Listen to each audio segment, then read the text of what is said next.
La véracité de sa prophétie est que les gens du mensonge ne peuvent rien faire contre lui. 14 Ibrahim, que la paix soit sur lui, s'est éloigné de son père parce que son père était un ennemi d'Allah. Cela illustre le critère d'un vrai croyant, qui est de ne pas s'allier avec des mécréants, même s'ils sont des parents proches, car s'allier avec eux impliquerait l'approbation de leurs actions. Un vrai musulman est celui qui aime et soutient les autres pour l'amour d'Allah et désapprouve leurs actions pour l'amour d'Allah. 15 La migration du prophète Ibrahim, que la paix soit sur lui, de l'Irak vers le Levant nous donne une leçon selon laquelle il est permis de quitter des pays où prédomine l'incrédulité et l'immoralité vers ceux où de telles pratiques sont moins courantes. De même, sa migration du Levant vers l'Égypte à la recherche de subsistance nous indique qu'il est musulman.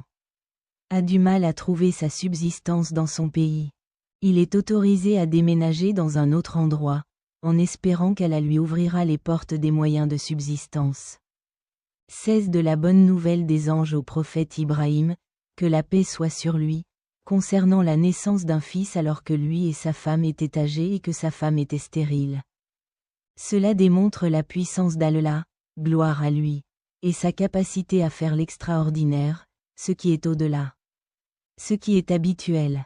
Cela sert de preuve des merveilleuses capacités d'Allah et n'est pas quelque chose de difficile pour lui. 17 De l'histoire de Hajar et de son fils Ismaïl, que la paix soit sur eux. Et de leur séjour seul à la Mecque avec très peu de provisions et d'eau, on peut en tirer la leçon qu'Allah, gloire à lui, n'abandonne pas ses serviteurs pieux. La subsistance vient d'Allah.